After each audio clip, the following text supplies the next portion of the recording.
Welcome back student. स्वागत करुच्ची Bharti classes को मु सागर।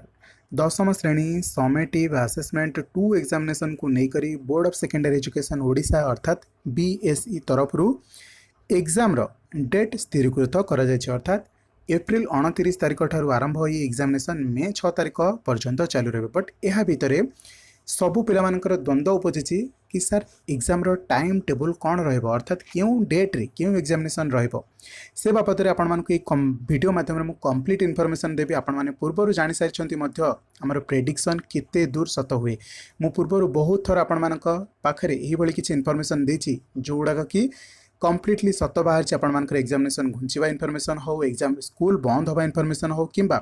एग्जाम कैंसिल होबार इनफॉरमेशन मध्य मु बहुत बार प्रेडिक्शन रे कहिछि आपण मानकर सत मध्य होइछि। एंड एबे एही वीडियो माध्यम रे मु आपण मानक exam row time table Devi and with proof Madhya Devi cone possibilities रही पारे को एग्जाम मध्य को दिन वैकेंसी रहिबो को डेट रे को एग्जामिनेशन हबो से बाबत रे कंप्लीट इनफॉरमेशन वीडियो माध्यम रे आपण माने पाइ जिवे।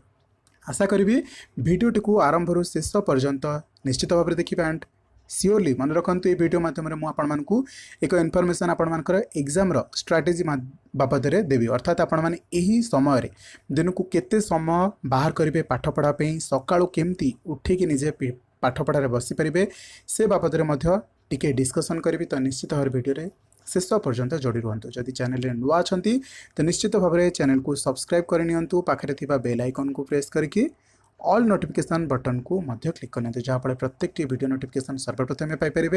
एंड जदि सेतिकी नेसेसरी मन करछंती कोनोसी टेलीग्राम ग्रुप रे जॉइन करबा पई देन मु आपण मानकु सजेशन करिवि कि भारती क्लासेस रो टेलीग्राम चैनल रे जॉइन हे परिबे। सिंपली टेलीग्राम को जाइकी भारती क्लासेस सर्च करनेबे। ओडिशार सबठू अधिक दशम श्रेणी पिला जदि कौन चैनल रही ताले सेटा होची भारती क्लासेस पाखापाखि 5500 पिला माने सेठारे जॉइन होती। एंड आई एम श्योर आपण माने सेथिरे बहुत उपकृत हेबे। ठीक अच्छे तो चलतु स्टार्ट करबा आज वीडियो को। वीडियो रे सर्वप्रथम आपण मानकु जणाई दोछि कि एप्रिल 29 तारिख रु आपण मानकर एग्जामिनेशन हो अछि केउ मासरु ना एप्रिल 29 तारिख रु एंड एग्जाम एंड होछि मे मास 6 तारिख भितर। यही बाबद में इनफॉरमेशन आपन को बोर्ड ऑफ सेकेंडरी एजुकेशन तरफ तथ्य प्रदान हो सारी। तेबे यह भितर केते डेज आसुचे सेटा तो प्रथम जानि नबा। 29 तारिख गोटे रहउछि, 30 तारिख गोटे एग्जाम रहिबो, 1 तारिखटे आपण मानकर वैकेंसी रहबो कहीं संडे पड़ुछि, 2 रे आपण मानकर एग्जाम रहिबो, 3 रे एग्जाम रहिबो, 4 रे 5 रे एंड 6 रे एग्जामिनेशन रहिबो। यह भितर 3 तारिख रे मध्य एक हॉलिडेज आसुछि ईद उल फितर करके एवं सही सेम डेज रे अक्षय तृतीया मध्य आसुछि। बट मते लागोनी कि आम कौन प्रकार आम फिल करि परिबा कि यह स्टेट हॉलिडेज बाबद रे दिया जाई पारे स्वीकृति। तेबे आपण माने यह एते हल्का नियंतुनी केते सीरियसली नियंतुनी बिकॉज ये डेट रे आपण मानकर छुट्टी भी जदि आपण मानक प्लस पॉइंट रहबो। छुट्टी न हेला ताहले आपण मानकर जदि आपण माने भाभी नहीं थे छुट्टी होची बोली तो आपण को डिस्ट्रैक्शन आसी पारे। तेणुकर यह गोटे डेज हिसाब रे काउंट करंतु। परीक्षा में भी हे पारे एग्जाम उपरे इनफॉरमेशन आपण को बोर्ड तरफ निश्चित भाव तथ्य दिया। बट ए प्रेडिक्शन 100% से काम करिबो बोली आमे आशा करछु। तेबे प्रथमे आपण जानि नंतु केते डेज रहला गोटे जोड़े 3टा 4टा 5टा 6टा 7टा ओके 7टा डेज रे 6टा पेपर ओके 7टा डेज रे 6टा पेपर एग्जामिनेशन होबाकू जाउछि। तेबे जदि पूर्व 2 वर्षर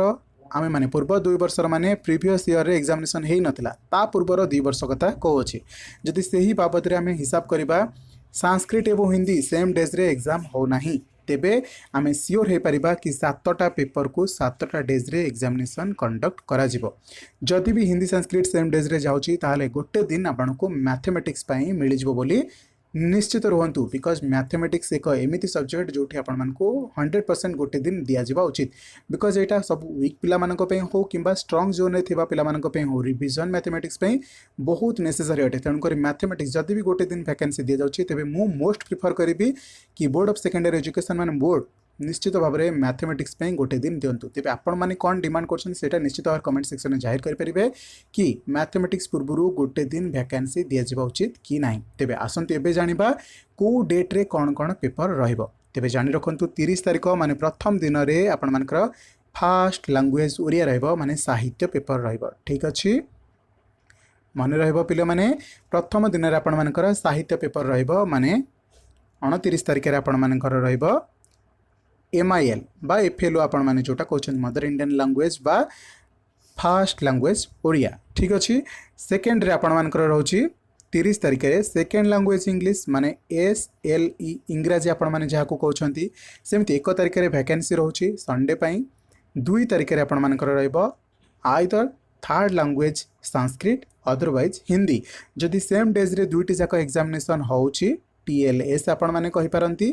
या TLH रोची ठीक अच्छे जदि सेम डेज रे होउची ताहले एही दिनटा को जो 1 तारिख दिनटा को कंप्लीटली संस्कृत हिंदी पाई देबे कभी सर गोटे दिन छुट्टी रहितिला सेटा को भी सारी देबो नो आपण माने ये जो इंग्लिश पेपर दे के आसिले तापर जो संध्या समय तक रहिला सेटा कोन बुलिबा पे हिची कि बिल्कुल नुह ना आपण माने ईमेल रो पेपर दे के आसी संगे संगे इंग्लिश पढ़ी कि तापर दिन इंग्लिश पेपर दे थांते ना नहीं दे थांते तेबे ये जो इंग्लिश पेपर दे सारिबा पर जो तक समय आपण मान हाथ रे रहिला से समय तक आपण माने मैथमेटिक्स पाई कौन इन्वेस्ट करेंगे जदि संस्कृत पिला मैथमेटिक्स पाई दे पारे हिंदी पिला मु कहिबे आपण माने जदि गोटे दिन पर एग्जामिनेशन अर्थात हिंदी पिलांकर 3 तारिख रे हुए ताहाले भी से माने एही डेज को मैथमेटिक्स पाई देबे ठीक अछि भगवान करंतु कि आइदर संस्कृत पिला हो किंबा हिंदी पिला मानक पई हो गोटे दिन एपट सेपट करके रहू ताकि से माने अधिका समय टिके इन्वेस्ट करि परिबे मैथमेटिक्स पे ठीक अछि तेबे जो दिनटी छुट्टी रहउची से दिन को कंप्लीटली मैथमेटिक्स पे पढंतु बिकॉज जदि इंग्लिश पेपर पर सडनली आपण मानक संस्कृत हेता आपण माने संस्कृत पे भी बहुत समय पाइ नथांते एंड मैथमेटिक्स पे भी रिवीजन रो समय पाइ पाइ नथांते रिमेंबर संस्कृत पेपर दे के आसिला पर संगे संगे मैथमेटिक्स को गोटे राति भीतर कवर करबा मुश्किल अटे एंड हिंदी पिला मानक पे भी सेम कंडीशन गोटे दिन भीतर मैथमेटिक्स को कवर करबा गोटे हेक्टिक शेड्यूल रहबो आपण माने बिल्कुल भी ताकू गोटे डेज रे रखंतु नाही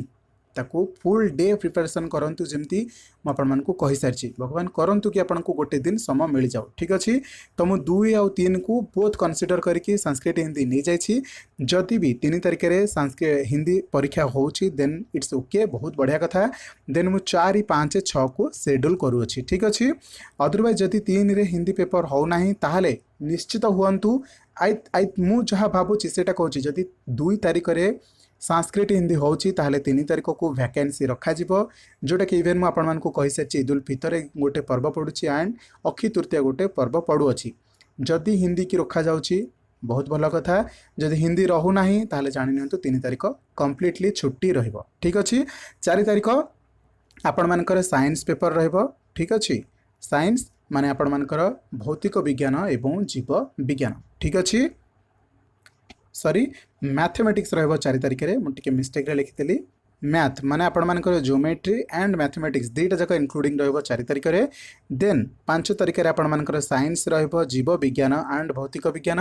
6 तारिख रे एंड आपण मानकर रहिबो हिस्ट्री एंड ज्योग्राफी तो ये रहिबो आपण मानकर कंप्लीट शेड्यूल जोटा मु आपण मानकु पूर्वरु कहि आसीछि कि मोर प्रेडिक्शन मैक्सिमम टाइम रे सत हेछि एंड पूर्वर बहुत बार तो नुह सबु थर कही भाई ही जो सिस्टम रे आपण मानक एग्जाम पेपर गुड़क रखी से ही सिस्टम रे एग्जाम गुड़क हुए एंड जी दिन आपण मानक पाखे बोर्ड डेट सीट रखी से अनुसार ही मुझे सजाड़ी कही यही भली ही पढ़ंतु ओके 29 तारिख रे साहित्य 30 तारिख रे इंग्लिश गोटे दिन आपण मानकर संडे पड़ुची तो नेक्स्ट डे 2 तारिख रु आपण मानकर संस्कृत हिंदी आसी पारे जदि संस्कृत हिंदी अलग अलग डेट रही तो 3 रे ही पेपर रहइबो तो जदि संस्कृत हिंदी गोटे डेज रे रही 3 तारिख छुट्टी रहिबो 4 तारिख रे मैथमेटिक्स रहिबो 5 तारिख रे आपण मानकर साइंस रहिबो 6 तारिख रे आपण मानकर हिस्ट्री ज्योग्राफी रहिबो ठीक अच्छी एबे आसंतु डिटेल्स रे जीवा केमिति पाठ पढ़िबे पिले माने एटा आपण मानकर युद्ध कालीन भित्तिरे प्रस्तुति होबा दरकार बिकॉज आपण प्रथम श्रेणी रु दशम रे एबे पर्यंत जहाँ भी पढ़िछंती ना सबुर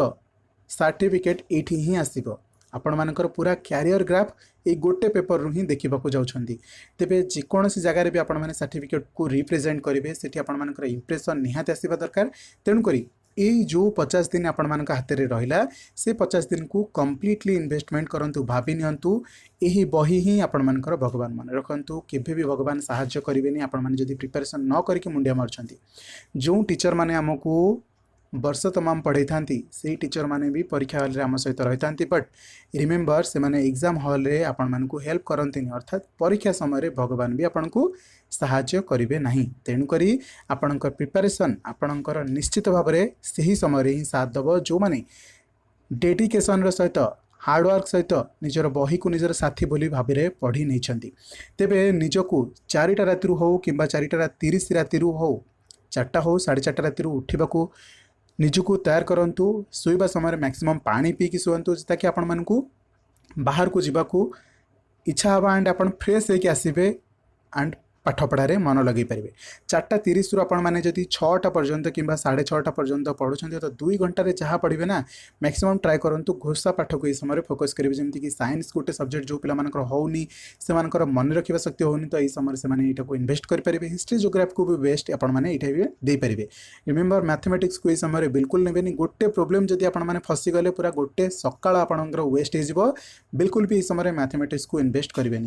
ओडिया भली सब्जेक्ट को आपने नहीं पारि था बट ओडिया को आप जेकोसी समय भी पढ़ले आपंकर मन विशेष करके खाई सारिबा पर जो समयटा आपको बढ़ुची जो आपको पढ़ा इच्छा होनी से समय ओडिया भली सब्जेक्ट को संस्कृत भली सब्जेक्ट को हिंदी भली सब्जेक्ट को फोकस करूँ कहीं आपर इंटरेस्ट भी थी से बोरिंग हबार कौन बाहाना भी ना आपको सब किसी बुझा पड़ो तो साहित्य को खाई सारिबा पर राति खाई सारिबा पर पढ़ा चाहते तो साहित्य उपर इन्वेस्ट करूँ दीपर 12टा गोटे पर खाई सारिबा पर पढ़ा इच्छा हेनी तो से समय साहित्य को फोकस करूँ ठीक अच्छे तो सकाल 2 घंटा जो आपर 4:30 रु 6:30 या फिर 4टा रु 6टा आपने पढ़ी स्कूल या ट्यूशन जुआड़े भी जावाक चाहते जातु जदि आपर बेसी सिलेबस कभर करना मोर सजेसन रही समय स्कूल को जातु ना मैक्सिमम रिविजन करूँ मैक्सिमम फोकस करूँ जदि आपको लगुच सिलेबस को इनडेप्थ रे जापर माने कंप्लीटली शेष करें 70% सिलेबस को कवर करूँ जहाँ आपर रेगुलर एग्जाम रे पड़ुची एंड ये जिनसटा आपने केमती जानीपारे कौन निजर ट्यूशन टीचर को कहतु कि सर मत को चैप्टर को मेनली फोकस करने को पड़ो जोड़ाक कि डायरेक्टली क्वेश्चन आसूची तो सी आपको गाइड करदे कौन सी टीचर ये समय हाथ छाड़बेनि आपर जदि आपने डिमांड करती मुझे सब्जेक्ट नहीं आसबेरी तो चेष्टा करूँ निजे खोजा अदरवाइज कमेंट सेक्शन में जन दिंतु मुझे निहाती भाव में से बाबद इनफर्मेशन देदेवी सब सब्जेक्ट डिटेल्स रे जनईदेवी गोटे गोटे करके वीडियो ओके तो 70% सिलेबस कवर करके जातु एंड मैक्सिमम ऑब्जेक्टिव क्वेश्चन को जदि आपण मैंने 7 ରୁ 8 घंटा पढ़ुंट तो मुझे सजेस्ट करी 7 घंटा ରୁ 5 घंटा आपण मैंने ऑब्जेक्टिव क्वेश्चन 1 मार्किया मल्टीपल चॉइस क्वेश्चन को देखिए और 3 घंटा से जो जो विषय गुड़ा पढ़ी ऑब्जेक्टिव से विषय लॉन्ग क्वेश्चन को जातु जब 8 घंटा पढ़ुंट 6-2 आकार भांगी पारे कि सॉरी ये 5-2 आकार भांगी पारे 7 घंटा मिस रे लिखी देछि मिस्टेक रे तो ये 6-2 आकार आपने भांगी पारे 6 घंटा ऑब्जेक्टिव क्वेश्चन पढ़े जो जो विषय को ऑब्जेक्टिव रे जाइछन से विषय को सब्जेक्टिव रे जाई पारे विषय माध्यम कंप्लीट आइडिया दे सारी कि कहीं ऑब्जेक्टिव जीवा दरकार प्रथम सपोज मुझे आपको पूर्व वीडियो से एग्जांपल देती गोटे गंगा नदी विषय आपने जब ऑब्जेक्टिव क्वेश्चन पढ़ुं आपको 6टा क्वेश्चन ऑब्जेक्टिव क्वेश्चन एमती ही देखा मिले यार दैर्घ्य केते यार विड्थ केते अच्छे माने केते प्रशस्त आकार नदी बहुची कोठी उत्पत्ति करुची कोठी पड़ुची जाकि बंगोपसागर पड़ुची ना अरब सागर पड़ुची को राज्य देकी जाउची बाबद आम जानुछंती देन यहाँ को राज्य देखिए आसमती 6-7 पॉइंट आपने ऑब्जर्व कर गोटे गोटे ऑब्जेक्टिव क्वेश्चन रे तेज लॉन्ग क्वेश्चन में 6टी जाक पॉइंट आपने आराम से उठेकी थोई पारे अर्थात मैक्सिमम लॉन्ग क्वेश्चन आपने स्किप करके ही जी कहीं बाबद आप बहुत सारा इनफॉरमेशन पाई सारी थे सो बेटर हम आपने जो जो ऑब्जेक्टिव क्वेश्चन 6 घंटा इन्वेस्ट कर विषय उपर ही लॉन्ग क्वेश्चन कवर करूँ जल्दी syllabus sir and be sure आपने सिलेबस 80% तो प्रथम कवर करूँ तापर जाके आउ सिलेबस को अटेंड करूँ एमती करूँ कि आपने सबू खाइबा चक्कर जाइछंती आउ खाई ही पारुना बट आपण मैंने जदि 70% कवर करने चक्कर जाऊँ कवर करके सिलेबस को रिविजन भी कर सियोर ही जातु आपने 85% उपर मार्क आनीपर ठीक अच्छे बिकज यहाँ को 2 गुणा हिसाब से समेटिव असेसमेंट 2 पेपर को 2 गुणा हिसाब से कैलकुलेशन करा एंड एथरू 50% मार्क को कवर करा जाउछि तो यहाँ सबुठ वेटेज बहुत अच्छी आराम से जातु प्रिपरेशन करके जातु एंड देखिए आपर बहुत बढ़िया एग्जाम जीव जदि टाइम कथा कहि दिन को केमती मैनेज करेंगे सकाल 4:30 ରୁ 6:30 भितर 2 घंटा समय देवे जदि स्कूल जाऊना से समय भितर आपने 2 ରୁ 3 घंटा काढ़ी पारे जदि स्कूल जाऊँच सकाल तो स्कूल हो तो बेसी भी ओरिड हबार ना ट्यूशन को 2 घंटा दी प्रहर समय रही थिंक 3टा ରୁ 5टा या फिर 1 ରୁ 3टा 4टा ये किसी समय आपर फिक्स रही जो मानकर जो अनुसार टाइम टेबल रही से अनुसार एडजस्ट करने चेष्टा करेंगे एंड राति मैक्सिमम ट्राए करेंगे 6 घंटा समय बाहर करने को केमती ना प्राय 6टा बेलू को संध्या हो जाऊँगी तो 6टा बेलू आपण बसवा पड़ो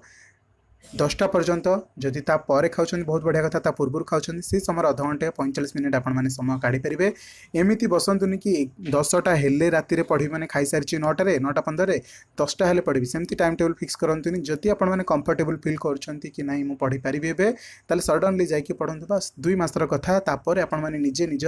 इलाकार निज एरियार निज माने पूरा कौन निज किंगडम रो निजे राजा हो पारे। ठीक अच्छे तो चेष्टा करूँ राति 6 ରୁ 7 घंटा काढ़ा सका 2 घंटा काढ़ा बिंदास शुंतु राति भलसे पानी पीकी शुंतु आपन को उठा बाध्य कर एंड आपण मैंने उठिकी पढ़े। ठीक अच्छे जब उठी पाना अलार्म दिंतु निज पेरेंट्स को विशेषकर निज मामा को कहतु सी आपण 100% उठे साहय कर मन रखु पिलांर सबू सफलता मामा बाबा हाथ जदि आसी जाए ना सीटी भगवान भी आशीर्वाद कर दियंती। विशेष करके मामा माने यही समय बहुत हेल्प करती। मुझे कथा कहूना कि पापा माने भी बाबा माने भी हेल्प करूना करुँच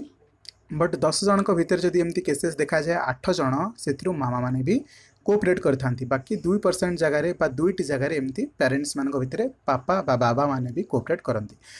भल हम जदि आपण माने मामा कि बाबा सपोर्ट नहीं कि पाठ पढ़ारे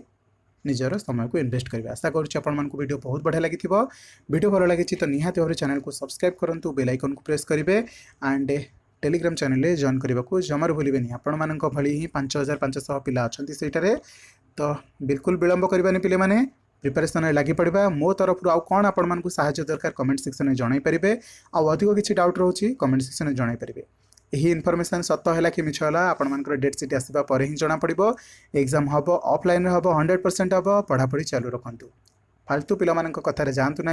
एग्जाम कैंसल हम सिलेबस कवर होनी एंड कई कहते आमको पाठ 100% पढ़ाएनी ये सब बहाना बिल्कुल जीवनी बोर्ड एंड से हाथ में कम्प्लीटली देखा जाऊँ रास्ता कि आउ कौन लॉकडाउन हबार चांस ना